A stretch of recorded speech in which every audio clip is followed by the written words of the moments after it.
Hi guys, my name is Katie. I'm here today because we're going to do our second lesson of the Lighthouse Keepers Lunch. I hope you got on first with the first session. So here we have the Lighthouse Keepers Lunch. This is what we looked at last week. We are going to carry this on today. This is a brilliant book by Ronda and David Armitage, and we're going to be carrying on our dances that we did last week. Here we go. Let's first of all do a warm-up so we are nice and ready. So our bodies are ready and our minds are ready. Let's go. So the first thing we're going to do is our honeypot warm-up because you're brilliant at that. So let's pick up our honeypots. Here we go. This is full of very, very sticky honey. And what we're going to do is we're going to first get our elbow and stick it into our honeypot. You can do both elbows. That's absolutely fine. Here we go, put it down. Now, looking around your room, I want you to see if you can find something red to stick your elbows onto. Ready? Find something red. It can be anything, go. Something red. I have my red book here. Fantastic, I'm going to stick my elbow onto my red book.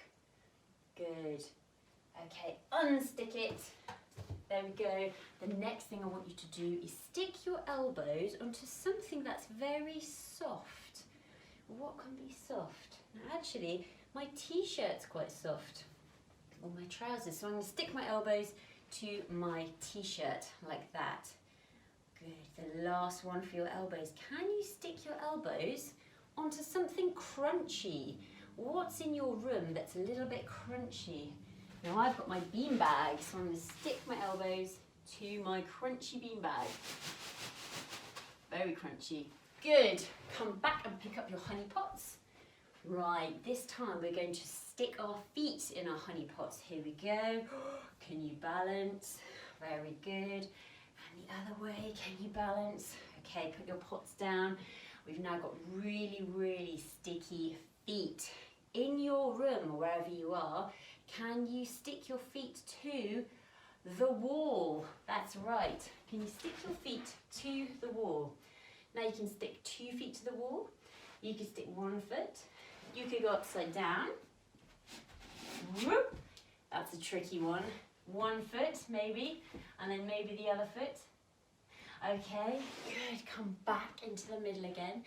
Can you stick your feet together? Now if you're with someone else, you could even stick your feet to somebody else's. I'm on my own, so I'm going to stick my feet together.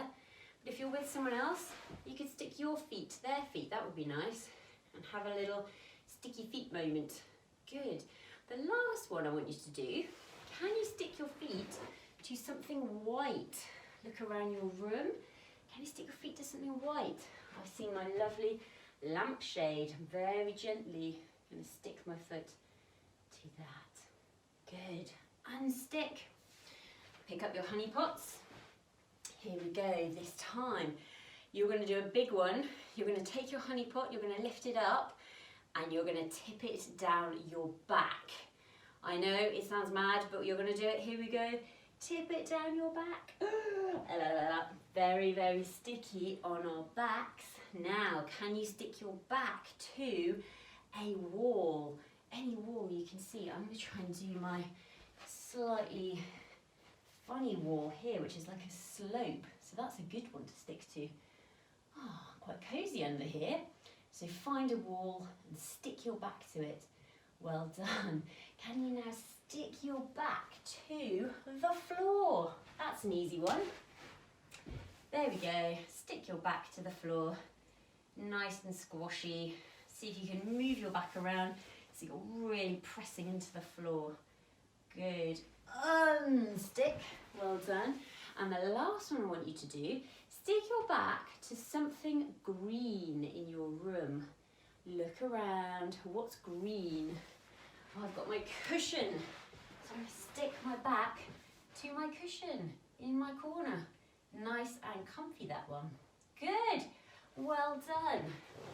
So we've done our warm-up. Give your arms a little shake. Give your legs a little shake. Give your shoulders. Gently move your head. Good. I'm going to show you our 4 basic body shapes. And this is something that we were looking at last week as well. Now we have our pin, our ball, our wall, and our twist. And with these 4 shapes, you can do anything you like with dance. It's really, really good. So if we look, our pin is very long, very thin, very narrow, and very, very straight. Our ball is small and round, slightly curved. Our wall is wide, broad, enormous, and very, very strong. And the twist is bendy, tangled, and knotty. So should we try and do that with our bodies? And then we can make some dances with it. So as we're looking at the Lighthouse Keepers Lunch, I thought we could add the body shapes to the words in the book. So what we're going to do first is do some of the shapes. So can you show me a very, very long, narrow pin? Very, very tall, very, very narrow. Even more narrower. Could you even go up on your toes? Good. Lovely. I bet that looks amazing. Can you now show me a very round, curved, smooth ball? So you might have to tuck your head in as well. Show me a smooth, round ball. Excellent. Now show me the widest, strongest wall you can make. Maybe try and touch your hands to both walls in your room that you're in. Stretch very wide. Excellent. And the last one, my favourite one, can you show me a super duper twisty shape? So you can use your eyes, you can use your legs, you can use your fingers, anything you like. Super, super, super twisty. As twisty as you can. You can make some really interesting shapes using that one. Good, so we have our pin, we have our ball, we have our wall, and we have our twisty, twisty, twisty shapes, don't we? Now with these, we can use different levels. So we can use high level, middle level, and low level. So let's mix them up a bit. Let's take our pin shape, which is very tall and very narrow, and let's see if we can make that on a low level. So from a high level, we're going to make that on a low level. Can you stretch as much as you can on the floor? Good. Really thin, point the toes, point the fingers. Great. Can you stand up and make a very high ball shape? Now that's quite tricky, isn't it? But I think if we just curve over, we're still quite high, but we can make a sort of lovely round ball shape here as if we're holding a beach ball with our arms. Good. Okay, can we make a very, very high, wide wall? So last time we were on a sort of middle level, now we're going to go to a really high level. So high I can touch my ceiling. There we go. On your toes, really wide. Lovely stretch. Good. And we're going to make a middle level twisty shape. So I'm going to cross my legs, cross my arms, and make a sort of middle level twisty shape. Excellent. Now if you want to, you can pause me and you can go back and do those again. And we can mix them up even more, okay? So what we're going to do now is look at the different parts of the story that we could use those shapes in. So I was thinking, what is very tall and very narrow? I think it's a lighthouse. So of course we can make a very tall pin. That is our lighthouse. Good. The next one is a ball. And I thought, what is a really good ball shape that you might find at the beach or seaside? And I've got this really beautiful shell. I collected this one. And it's like a very round, very smooth shape. I thought a really good ball. So we've got our a lighthouse that's by the sea, and then we've got our shell that's by the sea. So let's see if we can make that shape. So I think it's going to be very small, very low, very round on the floor. Great. The next thing I thought, what crashes into the lighthouse and onto the shore?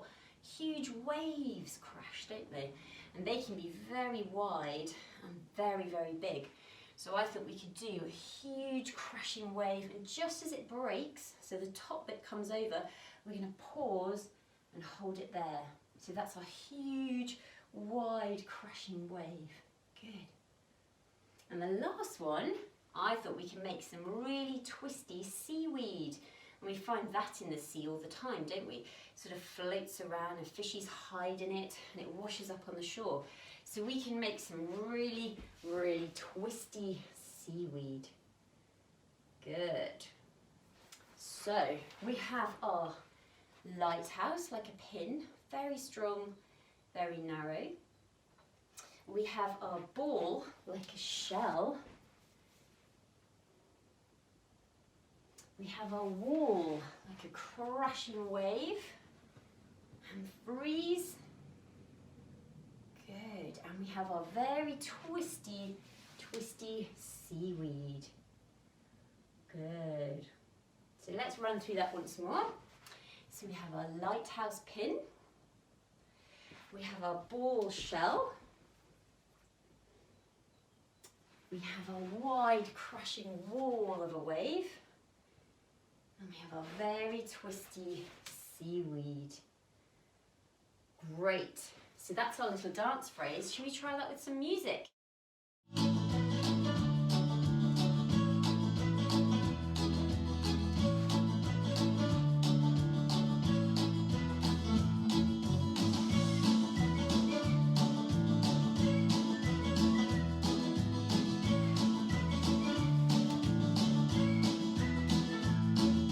Great. Let's do that again.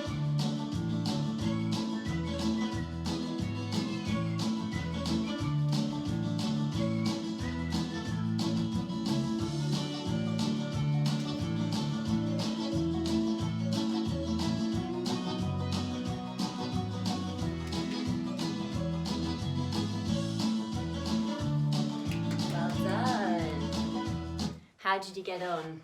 I'm sure that was fantastic. Right, let's carry on with our story. So, the Lighthouse Keepers Lunch. Now, last week we started this story and we just read a few pages. And you can see we've got some characters there who are going to come in later. So, we looked at the lighthouse keeper. He lives in the little white cottage on the cliffs, and he every day goes down the steps into his rowing boat to the lighthouse. And here he cleans and polishes his light. And that's him sleeping in his bed at night time with his cat Hamish. He listens to the ships. And every morning, Mrs. Grinling, his wife, she works in the kitchen of the little white cottage on the cliffs, concocting a delicious lunch for him. She prepares the lunch and she puts it on a special clip which goes all the way down to the lighthouse on the rocks where Mr. Grinling has a lovely lunch. So we're picking up this week. This was his lunch, which I think is quite a big lunch. One Monday morning, something terrible happened. Mrs. Grinling had prepared a particularly appetising lunch. She had made a mixed seafood salad, a lighthouse sandwich, cold chicken garni, sausages and crisps, peach surprise, drinks and assorted fruits, iced sea biscuits, and she put them in the lunch in the basket. As usual, she sent it down the wire. But the lunch did not arrive. It was spotted by 3 scavenging seagulls who set upon it and devoured it with great gusto. "Clear off, you varmint," shouted Mr. Grinling, but the seagulls took not the slightest notice. And do you know what the seagulls are saying? "This is excellent peach surprise, boys." "She's a great cook, Fred." "Scrumptious lunch, Tom." That evening, Mr. and Mrs. Grinling decided on a plan to baffle the seagulls. "Tomorrow I shall tie the napkin to the basket," said Mrs. Grinling. "Of course, my dear," agreed Mr. Grinling. "Sound plan." But did it work? No. Look what happened. "They'll have to try harder than that to stop us, Bert." So the seagulls unpick the napkin and the string and they eat the lunch. That's no good, is it? So what we're looking at today is we're going to go back to our very first page and we are going to be looking at this. We are going to be looking at the little white cottage on the cliffs and the lighthouse on the rocks, and that's what we're going to be making our dance up about today. So what I've done is I have looked at some words that I think are quite interesting to do with the cottage. So I have thought the words hidden, small, cosy, safe, tucked away and low would work really, really well.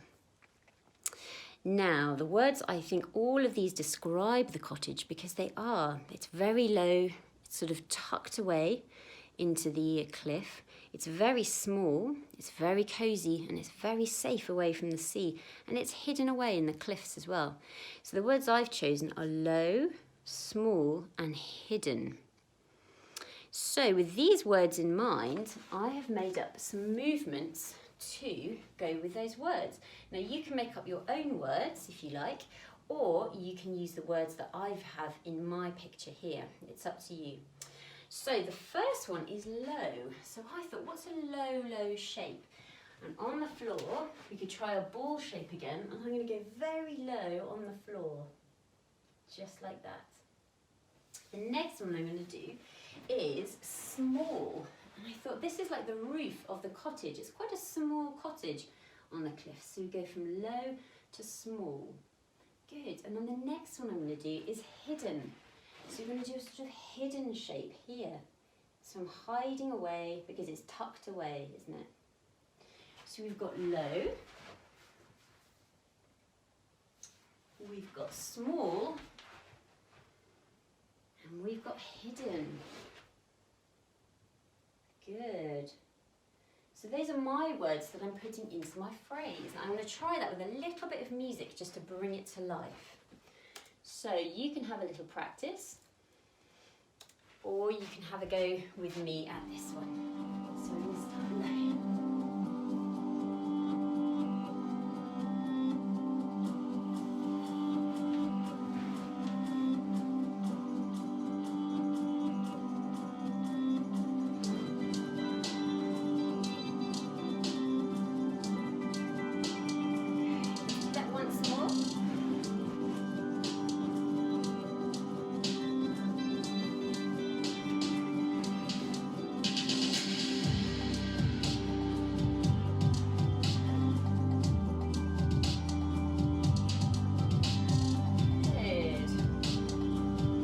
How did you get on? What you can do is pause me now. You can go back and have a go at that a few times, or if you want to, you can carry on with me. So the next element of the story we're looking at is the lighthouse. Now, this lighthouse, I think, is very tall. It's very elegant. It's beaming, which means it shines its light out to sea, doesn't it? And this helps the ships not go into the rocks. That's the whole point of a lighthouse. It's very, very strong because huge waves bash the lighthouse and bash the rocks that it's on. So it has to be very strong and stay there for many, many, many years. And then it's protecting. We're protecting the ships who are sailing around that area. So the words I've decided, and out of all those words, are tall, beaming, and protecting. So I've put a movement to each, or a shape to each of those words. So my first one is tall. It's a very tall lighthouse. I've then gone beaming. So my light is shining out to sea. And my last one is protecting. So it's like I'm protecting something by putting my hand on my chest, but I'm also pushing something else away. So it's I'm protecting myself, or as if I'm a lighthouse protecting that. So that's a good word to use there. So we have tall, like a lighthouse. We have beaming, like the light from the lighthouse. And we have protecting as well. Good. Let's try that with music. and see how that looks.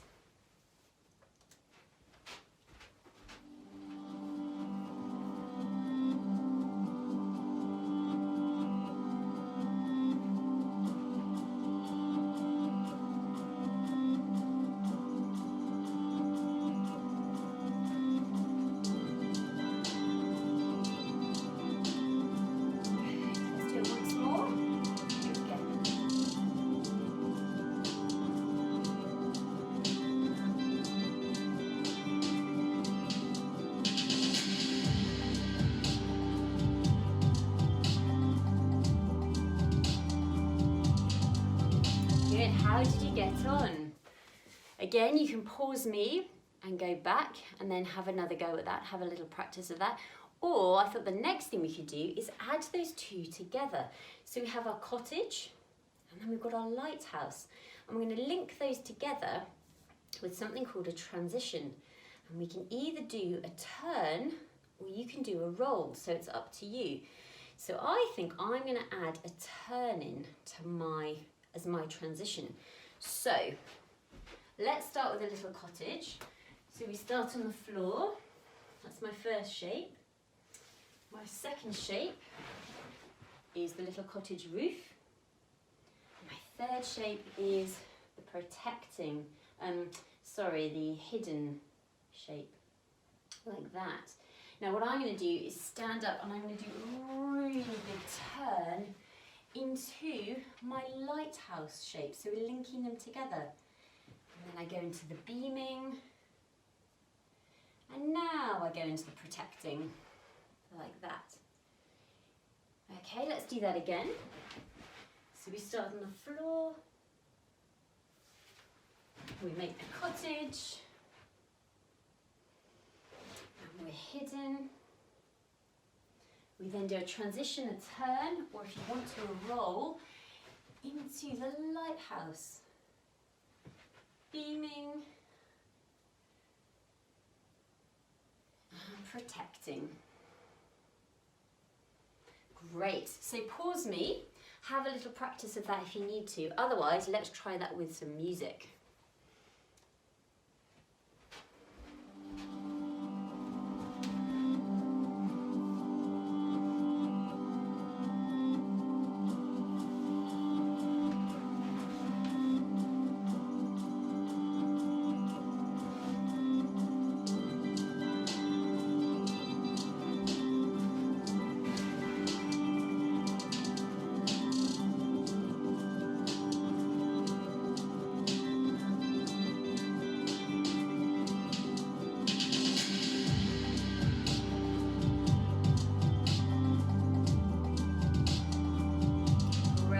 That once more.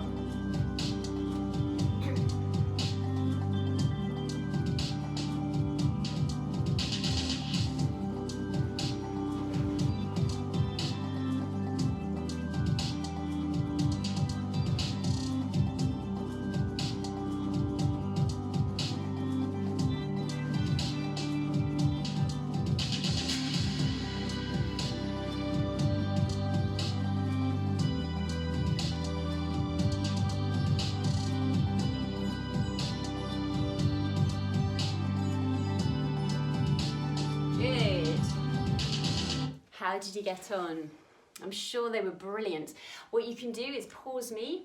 You can keep going back, keep practicing. If you want to, go back to the words that you chose, and then you can choose different words, and then you can make up more dance phrases. But for now, I think you've done an amazing job. I wish I could see your dances, but let's do a little cool down to finish the lesson. So come back into the space. And what we're going to do is just go on our knees. We're going to stretch up. And I'm going to stretch to the side, stretch up, stretch to the other side, bring your arms out and give yourself a big hug and look down. And you can feel your back and your neck stretching. And then open up again and give yourself another hug, looking down. Well done. And we're going to curl up in a very small ball on the floor. And we're going to grow and stretch and grow and stretch and grow and stretch. until we're really, really big. We're making a big wall shape again. See if you can touch that hand to that wall, that hand to that wall at the same time. Good, and shake your arms, and shake your legs, and shake everything at the same time. Good. That's fantastic. I bet you've done a brilliant, brilliant job today. Thank you so much for joining me, and I will see you again very soon.